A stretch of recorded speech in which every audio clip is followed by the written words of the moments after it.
पाकिस्तान की इकोनॉमी है वो अंडर क्राइसिस है। Do you think it will affect India? Pakistan का कंपैरिजन भारत के साथ नहीं किया जा सकता, श्रीलंका, घाना, नाइजीरिया के साथ किया जा सकता है क्योंकि ये उनसे भी आगे निकल गए हैं। पाकिस्तान के जो प्राइम मिनिस्टर है ना, शहबाज शरीफ, वो कहते हैं आज हम किसी दोस्त मुल्क को अगर फोन भी करते हैं तो उनको ऐसा लगता है कि हम उनसे भीख मांगने आ रहे हैं। जितनी इनकी कमाई है उसका 50% ये ईएमआई भी नहीं, इंटरेस्ट चुकाने में लगा देते हैं। आज पाकिस्तानी रुपये 275 रुपए डॉलर का है, हमारा रुपये 81 रुपए डॉलर का है। प्रिय पाकिस्तान, हमारी छोड़ो, अपना रखो ख्याल। गाड़ी में पेट्रोल भरवाने के लिए भी बेचनी पड़ सकती है आपको किडनी, अगर ऐसा ही रहा आपका हाल। बिजनेस की फील्ड में इंटरेस्ट है तो ये नामुमकिन है कि आपने डॉक्टर विवेक बिंद्रा का नाम नहीं सुना होगा। India's top business coach and motivational speaker is here with us today on TV9 Bharatvarsh. Welcome, Vivek. धन्यवाद, thank you very much Divya Kochhar ji. Vivek ji, you are a business coach and you understand money matters very well. तो इसी से related एक सवाल है मेरा आपके लिए कि जो पाकिस्तान की इकोनॉमी है वो अंडर क्राइसिस है, तो what you think, what went wrong for them and do you think it will affect India?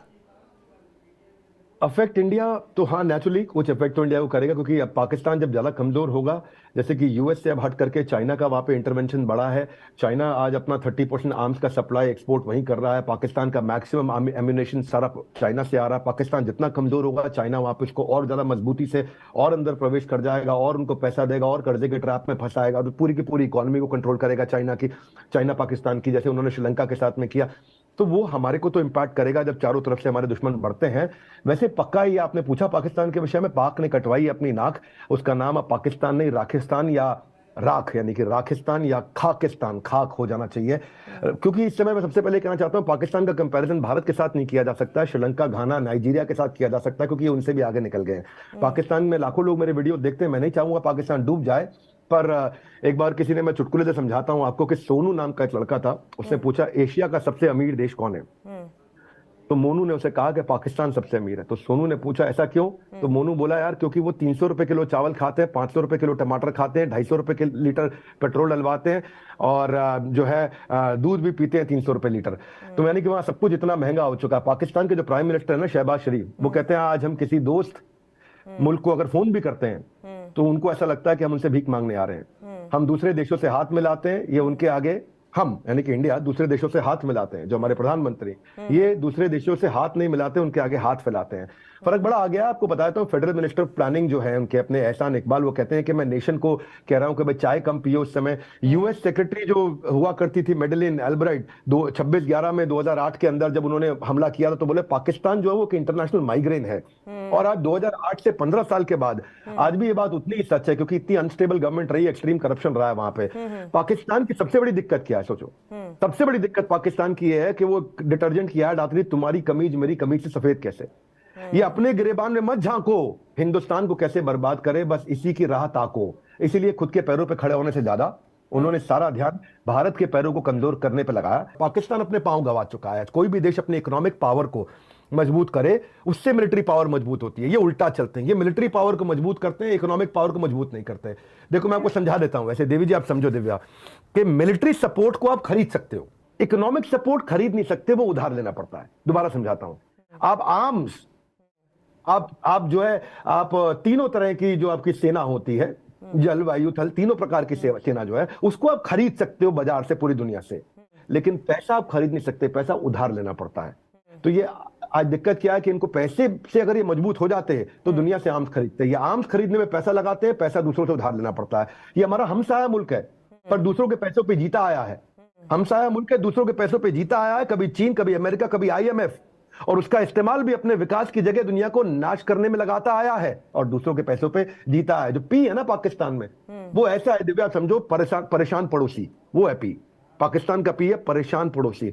Divya आपके घर के आसपास जरूर ऐसे पड़ोसी होंगे जो बड़े फ्रस्ट्रेटेड नेबर होते हैं, बालकनी में बैठ के देखते रहते हैं कि पड़ोस के घर में क्या नया आया, कौन सा फ्रिज आया, कौन सी गाड़ी आई, कौन सा टीवी आया। हमारे पास, भारत के पास दूरदृष्टि है, इनके पास दूरबीन है। हाँ, ये हमारी दूरदृष्टि, हम विजनरी है, ये दूरबीन से बैठ के देखते रहते हैं।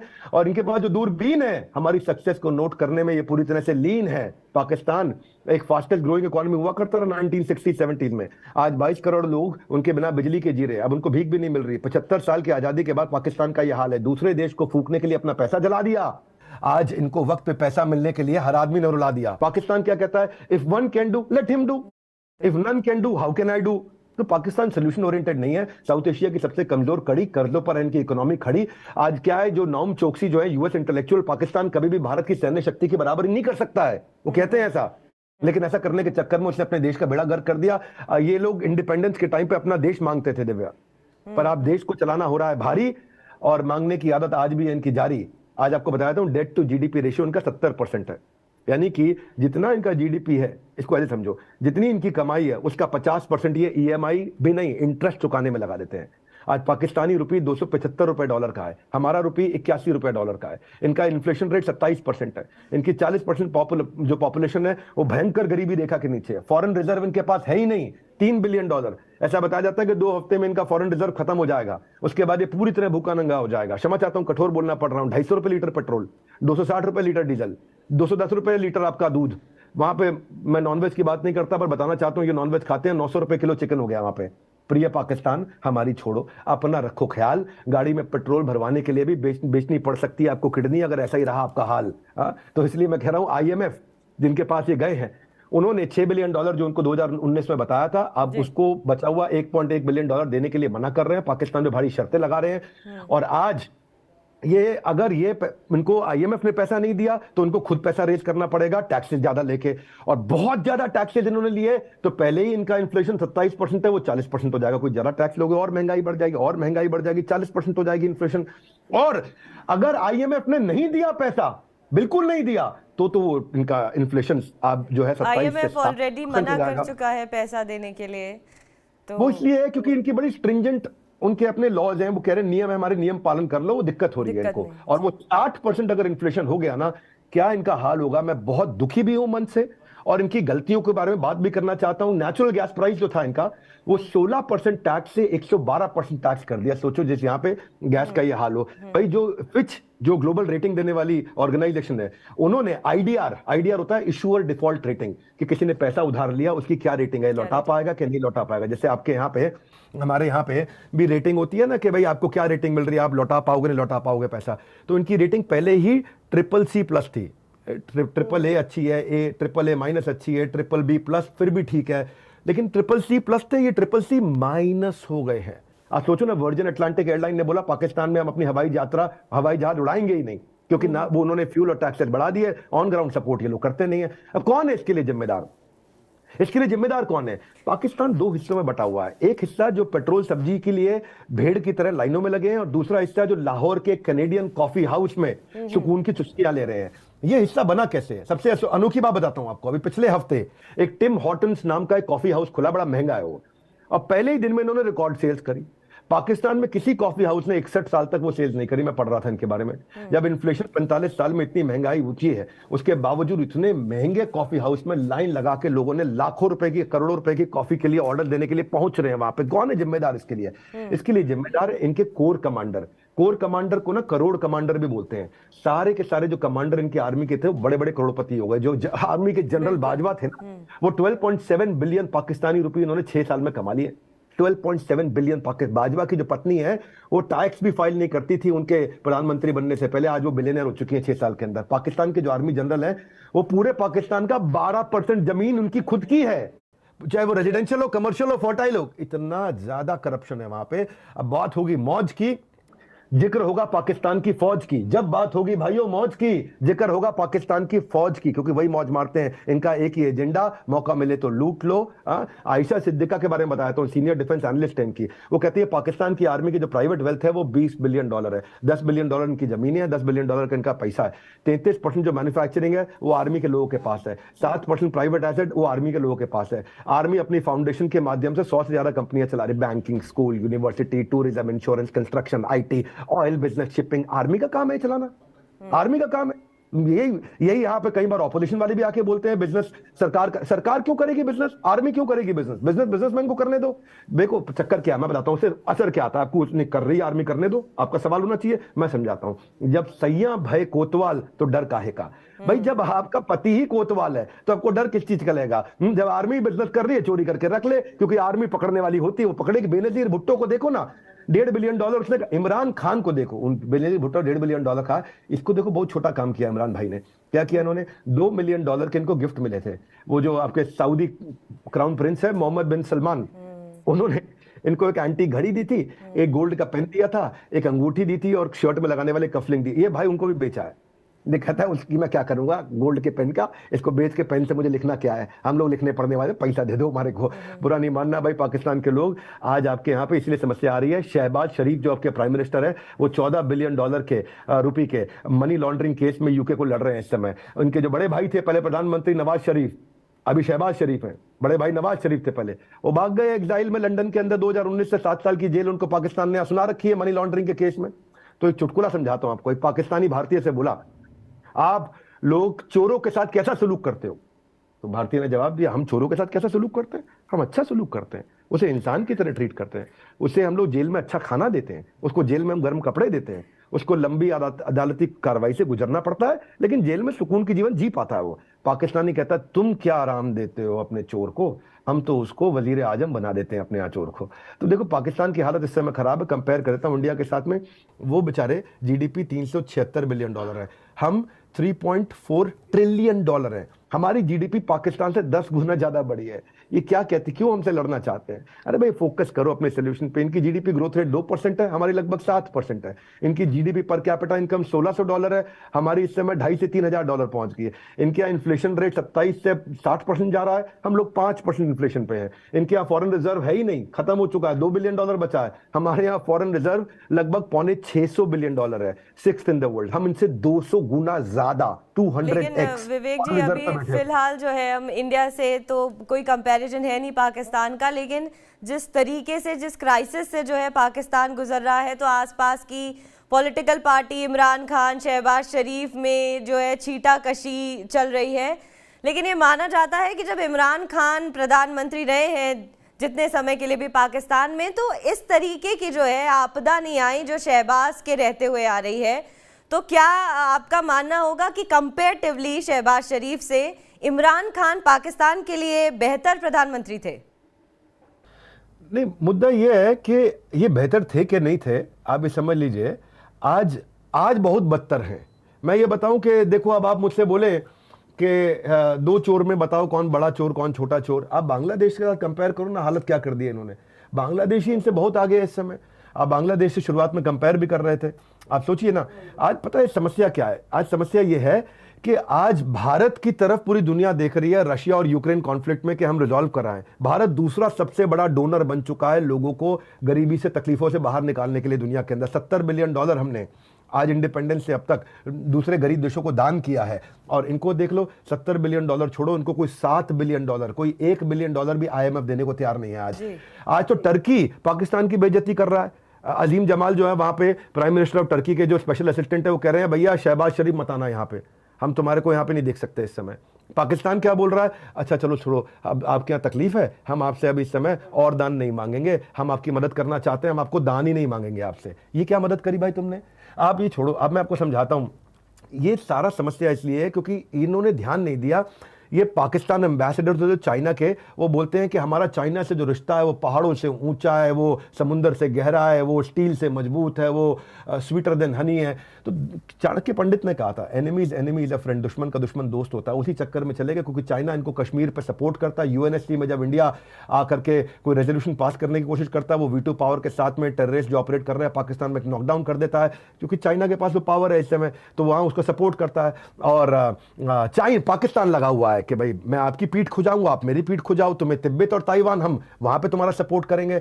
तो पाकिस्तान के लिए बेसिकली इंपॉर्टेंट क्यों है चाइना, क्योंकि वो अमेरिकन इन्फ्लुएंस को काउंटर करने में मदद कर रहा है। चाइना जो आज 72% पाकिस्तान की आर्म्स की डिमांड पूरी कर रहा है। 47% चाइना के जो आर्म्स है वो पाकिस्तान को एक्सपोर्ट कर रहा है। बाकी पूरी दुनिया को 53%, केवल पाकिस्तान को 47% आर्म्स दे रहा है इस समय। तो अमेरिका जब अफगानिस्तान से बाहर हुआ था ना, जब जिस समय अफगानिस्तान से बाहर हुआ तो चाइना को लगा अब अमेरिका घुसना नहीं चाहिए, इसलिए चाइना वहां घुस गया। और ये लोग मिल करके सोचते हैं कि ये इंडिया को तंग करेंगे, चाइना का इन्फ्लुएंस यहाँ बढ़े, यूएस की पावर अथॉरिटी कम हो जाए। और फिर उसको चाइना को ये भी लगता है भाई मेरी ग्लोबल इमेज अच्छी होती है दुनिया के सामने, मैं खुद को अच्छा दिखा रहा हूँ कि भाई मैंने तो वीकर कंट्री की मदद करी है, पाकिस्तान तो गरीब देश है, माँ की मदद कर रहा है। बहुत बुरा हाल है पाकिस्तान में, इसीलिए चाइना उसका फायदा उठा रहा है। 9/11 के बाद, ओसामा बिन लादेन के बाद में यूएस और पाकिस्तान के रिलेशनशिप खराब हुए थे। तो चाइना भी जो है कर्ज नहीं दे रहा है पाकिस्तान को, क्योंकि शहबाज शरीफ जब से आए हैं तब से अमेरिका से जो है उनके रिश्ते वो बनाने में लगे हुए हैं, और इस चक्कर में जो है चाइना ने भी एक टर्न ले लिया है। और इस वक्त चाइना भी पाकिस्तान की आर्थिक मदद नहीं कर रहा है, सऊदी अरब नहीं कर रहा है, कोई अभी कर्ज देने के लिए तैयार नहीं है। एक पिक्चर आपने देखी थी, हेरा फेरी थी, कौन सी थी, कहता है बाबूराव का स्टाइल है।